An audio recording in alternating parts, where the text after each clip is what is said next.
It's awful quiet tonight, ain't it, Mike? Yeah, but I don't mind. Drive around another 2 hours, call into headquarters, and somebody else can have this patrol car for the next shift. Me, I'm going to bed. Nice houses on this street, huh? Well, they're big, say that for 'em. People live in them, got lots of dough, say that for 'em. Yeah. How'd you like to live with a house like that and on the corner?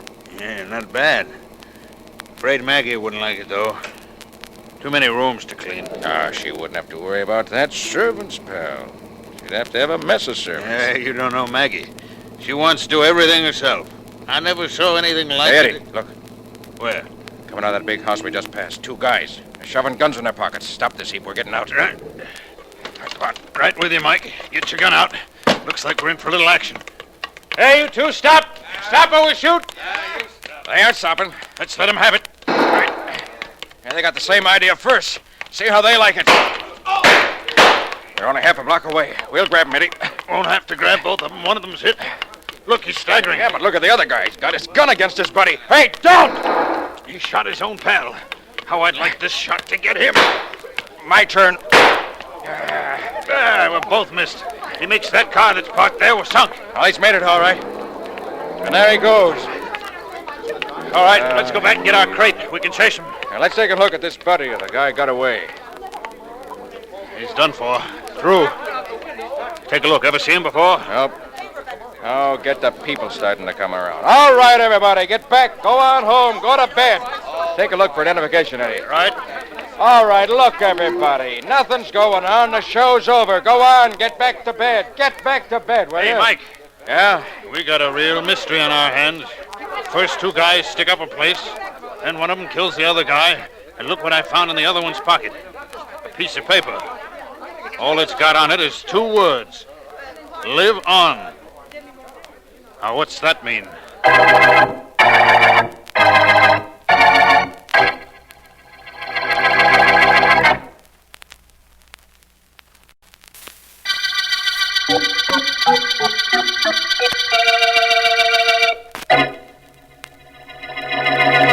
Mr. Parker, boss. Don't bother me, Larry. I don't bother people, Mr. Parker. I do just like I'm told all the time.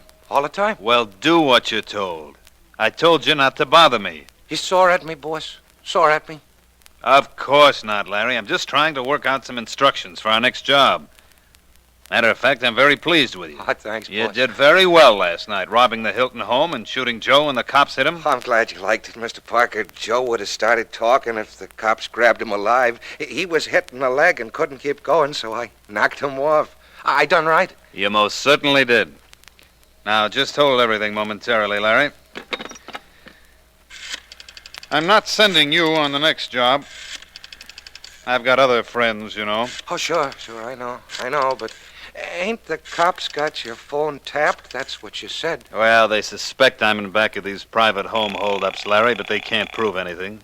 And while they can tap this phone, they can't trace whoever it is I'm calling. That's impossible on a dial phone. Yeah. The message for tonight is hole pin. Hole pin. That's right. Take care of things just like we planned, will you? Don't give it another thought. So long. Goodbye, my friend. Good luck to you. Hey, gee, boss, you're smart. Really smart, I mean. Well, thank you, Larry. Thank you very much. But I have help. A great deal of help. And from the most unexpected places and people.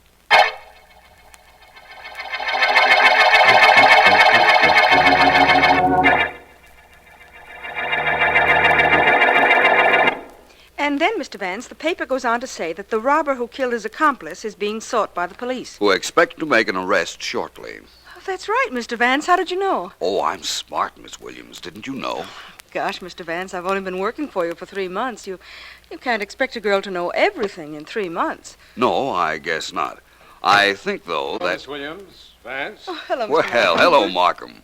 I've rather been expecting you.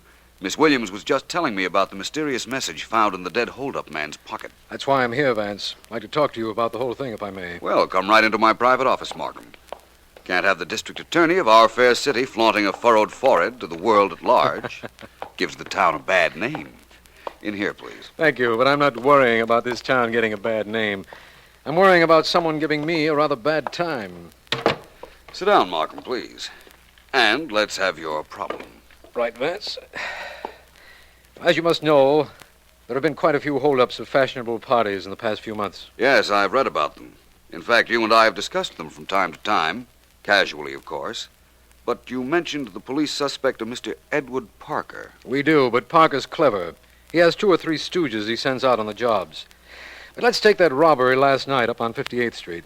The one where one of the thieves shot his buddy after the police had wounded him. What about it, Markham? We found a slip of paper in the dead man's pocket, Vance. It said just 2 words. Live on. Then we intercepted a message Ed Parker was telephoning to someone. That message said, hole pin. Those words have some kind of meaning, I'm sure. They most certainly have, Markham. A very definite meaning. Not to me. I just want a second to make sure of what I'm saying. That robbery last night on 58th Street, was it at number 4360? Yes, but the papers all carry that. I didn't remember it from the papers, believe me. Now I think I can tell you where the next robbery will take place. Oh, no, Vance. Yes, no. my friend. Of course, I'm not sure exactly when it will take place. But after I make a phone call, I think I'll be able to give you that information, too. But, Vance, what you're saying is ridiculous. You can't possibly know that. No? Well, I think I can. Just have the police at 2540 138th Street and see what happens. Yes, Markham, that's where the next hold-up attempt will be made. I'm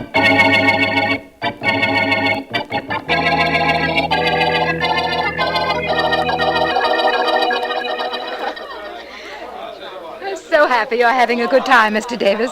I'm so glad you're enjoying yourself. Incidentally, there's young Alice Morton over at the refreshment table. Wouldn't you like to join her? Definitely, Mrs. Blake. I thought you would. Everybody, can I have your attention, please? At some particular time at every party, the hostess feels it her solemn duty to make an announcement. At the moment, duty calls. I think you'll all be glad to hear that we have with us that distinguished pianist, Dmitri Rabov, who has consented to play a few selections. Mr. Rabov. For his first number, Mr. Rabov plays the Rachmaninoff Prelude in G minor.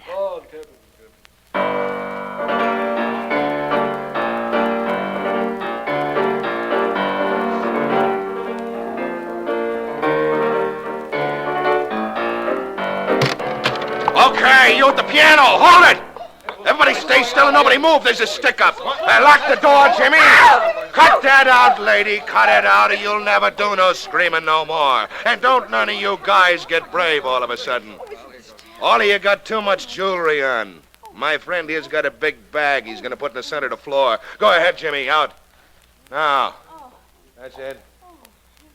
All you guys and dames, one at a time, starting from my left, dump your rocks into that bag. And don't hold out or I'll come get 'em myself. Hey, you fat dame, you start it off. That's a go. Open up this door. Open it up. This is the police. Hey, it's the cops. Come on, Jimmy. Out them French windows and step on it. Stop them, somebody! Don't let nobody try it. That's what they get if they do. All right, bust through them French windows, Jimmy. Let's get going. Open the door, somebody! Let the police in! There they are. There. Which way they go? Out the French windows. They might still be in the garden. Okay, lady. Come on, Eddie. Let's get after them. They're around anywhere. We'll get them.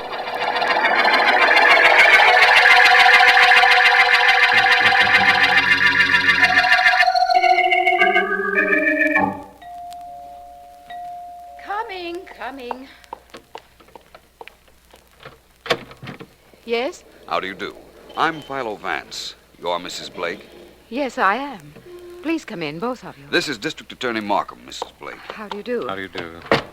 Won't you gentlemen come in and sit down? We're not going to stay very long, Mrs. Blake. We just wanted to speak to you about the party in your house last night. It was terrible. If the police hadn't arrived, every one of my guests would have been robbed. If Mr. Vance hadn't told us that there'd be a robbery attempt at this address, the police wouldn't have arrived so conveniently, Mrs. Blake. But we'd like a description of the men who held up your guests. Now, let's see. They were both average height. The one with the gun had a long, thin nose and a cut under his right eye. Uh-huh. The other was, well, just an ordinary-looking person. I see. Mrs. Blake, I understand your position in the social world, and I imagine that this was rather embarrassing to you. Well, it would have been under ordinary circumstances, but there have been several attempted hold-ups at parties recently, so I don't feel too badly. What we want to know is whether you recognized either of the two men, Mrs. Blake. Had you ever seen either one of them before? I'm quite sure I didn't. They both wore masks, but from their general appearance, I'm certain I'd never seen either one. We thought that perhaps they might have been servants employed either by you or some of your friends who were victims of previous robberies, Mrs. Blake. I doubt that very much. Is there anything else, gentlemen? I think not, Mrs. Blake. Thank you so much for your kindness. It's quite all right. Please drop in again if you like, only let's make it a less formal visit. Well, thank you. We may do that, Mrs. Blake. At least one of us might do that. That one of us being me. I'd be glad to see you at any time, Mr. Vance. Goodbye. Goodbye, Mrs. Blake. What's getting into you, Emily? You going crazy? No, I don't think so, Ed. Why? Why? He gave Vance and Markham a perfect description of one of my boys. You'll blow this racket of ours sky high before we really get started. You're such an alarmist, Ed. I didn't tell them anything they couldn't have gotten from any of the guests who were here last night. What'd you want me to do? Give them a false description so that the trail would lead directly to me? I'm sorry, Emily. I guess I didn't think of that. Now, let's get back to what we were talking about before Vance and Markham got here. I think we'd better talk about what happened when Vance and Markham got here. We can't use that code anymore, Ed. Vance has already broken it. How do you know? Markham said that Vance knew the holdup was to be here. They've tapped your wire, Ed, heard you give instructions in Cipher, and broke the code.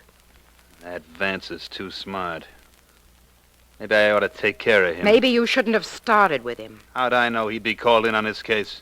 There weren't supposed to be any murders, you know that. Larry killed Joe and the cop's bullet got him, but we didn't plan on that. No.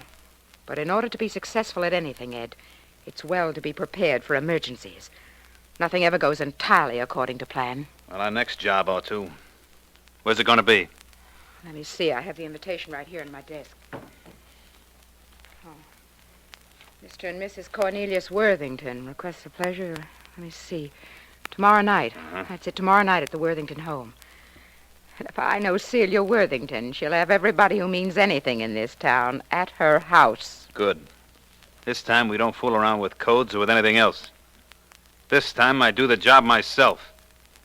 Larry and I. I like that. That means there'll be only 3 ways to split. You and Larry and me. 2.5 ways. We'll cut Larry's piece down to a half of what he's supposed to get. He never knows what he's going to get. You know, Ed, I think we ought to give a little thought to Philo Vance. He might give us trouble. Him? I don't think so. Let him interfere with this, and he won't know what he's going to get either.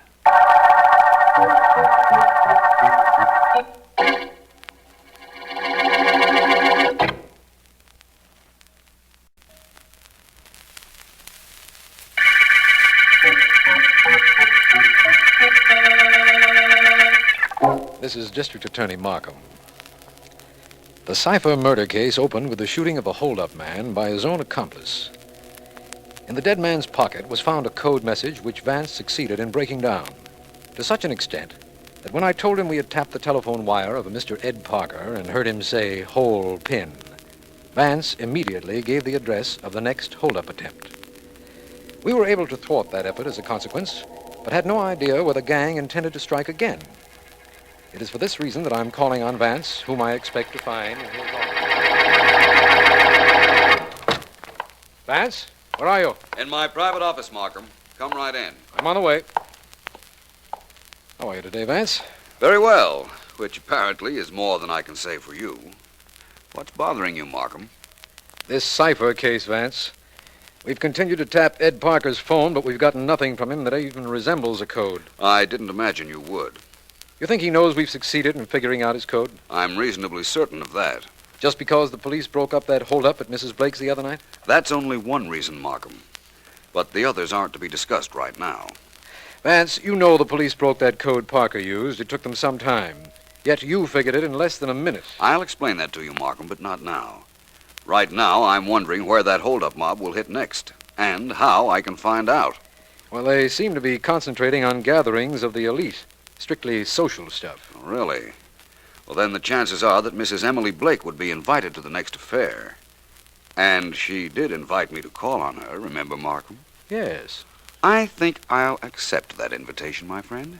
I see. You intend to get her to tell you when the next big social event will take place and perhaps ask you to accompany her.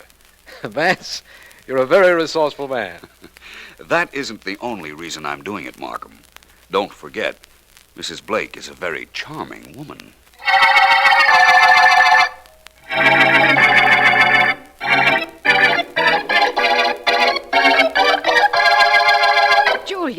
Julia, hurry with my hair. I don't have all night, you know. I know, Mrs. Blake. I won't be a moment.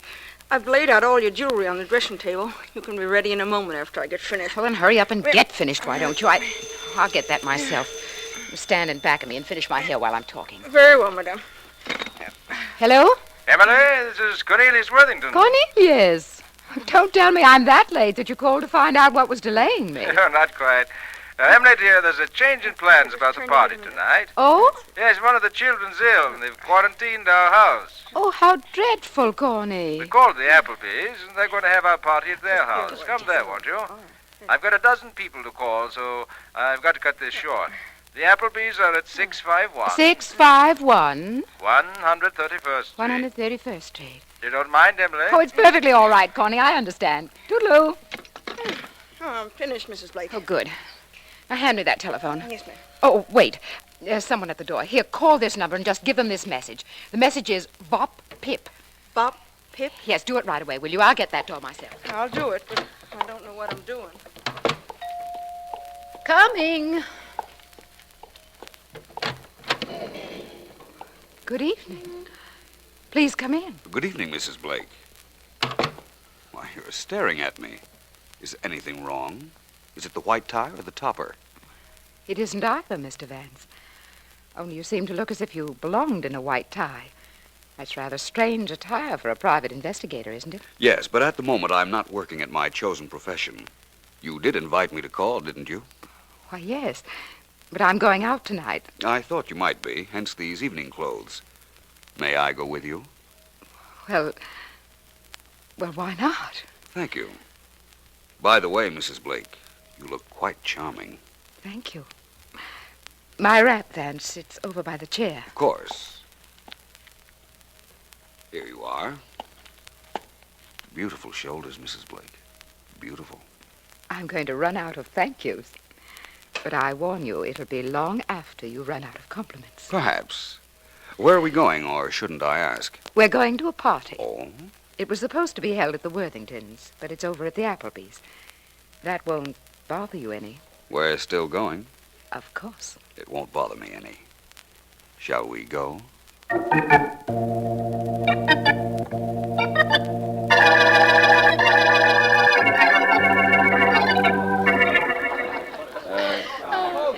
Vance, I think you're the most charming man I've ever known. That, Mrs. Blake, speaks eloquently for my conceit and very badly for the other men with whom you've been. Are all social parties this dull? No, only the ones I've been to. Score one for the distaff side of the combination. You know, I think we're getting along rather well. I'm glad to hear that. We were, as far as I was concerned. But I'll have you know that when you walked into this room, every woman in the place turned to stare at you. I didn't notice. Used to that sort of attention, Vance? Immune to it. Tell me, who is everybody here? Well, let's see. That's Appleby Jr. over there. His dad owns mills or something. And next to him... Mrs. Appleby? Don't be naive. That's Celia Worthington. Oh. Mrs. Appleby is over by the piano with Cornelius Worthington. Cozy, isn't it? What happens when it comes time to go home? See that light switch next to you? Yes. At midnight, somebody turns that out, and everybody rejoins the partner he came here with. No wonder people are looking so strangely at us. Tell me more about the others. Well, there's Montgomery Todd over there. Mr. Todd is the tall man looking vaguely around the room. And Mrs. Todd? Well, she's the one Montgomery is looking vaguely around the room for. She's the thin woman over by the palms at the other end of the room. Very wealthy. Isn't everybody here? Practically. Okay, everybody. Don't anybody do anything except what I tell them, and nobody will be hurt. Another robbery. All right, Sort of quiet. an epidemic lately, isn't it? Now, look, all of you, you've all got jewels. They're probably all insured. Now, we want them, and we don't want any trouble getting them. I want all the men to turn their backs. The lights. What happened to the lights? Hey, boss, there's a trap. Let's get out of here fast. Hey, come on, let's get I guess I can turn the lights on now, don't you think, Mrs. Blake? Oh, you acted very quickly, Vance. Congratulations. Congratulations to you, too, Mrs. Blake. Perhaps you didn't act as quickly, but your acting was very good just the same.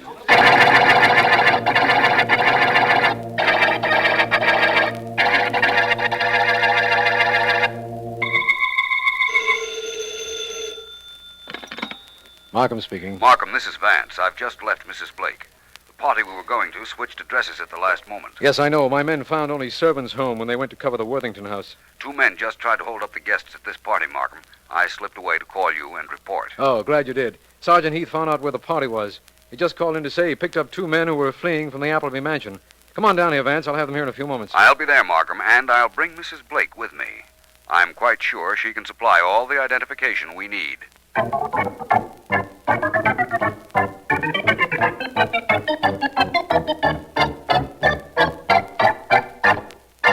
Right in here, Mrs. Blake, if you will. This is District Attorney Markham's office. This is all very distasteful to me, Vance. I'm sorry, but it has to be done.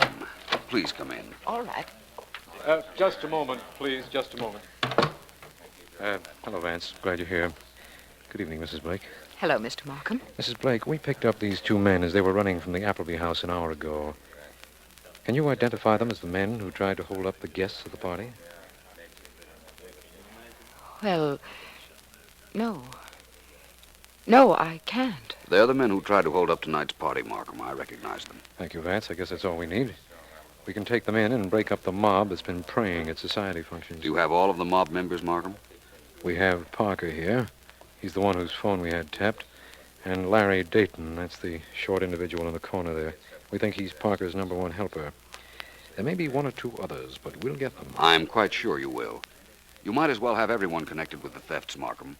For instance, you might take this very important member of the gang, Mrs. Emily Blake. What's... I? Mr. Vance, you can't mean Are that. you sure, Vance? Quite. And I can mean that, Mrs. Blake. I can do more than mean it. I can prove it.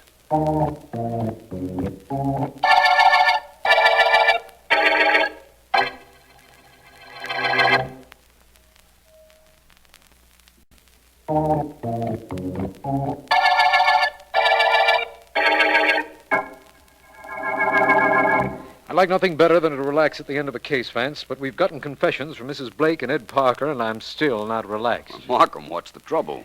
You know, I told you the police broke that code that Parker was using, but never explained it to me. I want to know first how you broke it, and so quickly. Oh, that. Well, let me see. The original code message found on the dead man was, "Live on," right? Yes. And the robbery the dead man was fleeing from took place at 4360 58th Street. Yes. The letters in the words "live on" became the numbers 4360 and 58, Markham. By use of a code word, each letter becomes a number. That's why when you intercepted Parker's message about hole pin, I was able to tell you the address of the next attempted stick-up. But how could you have broken the code so quickly? The minute I saw it, I knew it as well as I knew my own name. In fact, it was my own name. Your own name? What? Philo Vance. The P was 1, the H2, the I3, the L4, and so on. Well, I'll be darned. They picked your name. I wonder why. 2 reasons. 1, it was known to everybody involved. 2, they never thought I'd be called in on a mere series of robberies. Well, that brings me up to the question of Mrs. Blake's guilt, Vance. That? Well, it started because I believed there had to be somebody on the inside tipping off the gang as to where these parties were being held. Uh-huh. I didn't suspect Mrs. Blake until after the robbery at her house when, in an effort to divert suspicion from herself, she described one of the masked thieves too well. How do you mean, too well? She said he had a cut under his eye. Now, if he had worn a mask, and we know he did, she couldn't have seen the cut. That got me to thinking. And then I learned that Cornelius Worthington was giving a party. I went to him and got him to switch his party to the Appleby's house. Why? Well, Worthington was to wait at his home and escort every other guest to the Appleby's personally. There, the guests were to be told the phone was out of order. But Worthington was to call Mrs. Blake and tell her about the change in plans for the party. Oh, I see now. Then when the party was held up, it was only Mrs. Blake who could have been in touch with Ed Parker to tell him the new address. Exactly. Uh-huh. Anything else, Markham? I think not, Vance. I do think that lack of funds and a desire to maintain her social position must have put Mrs. Blake in the middle of this situation. I imagine so. But let's forget her into the middle of this situation. Let's realize we've reached the end of the Cipher murder case.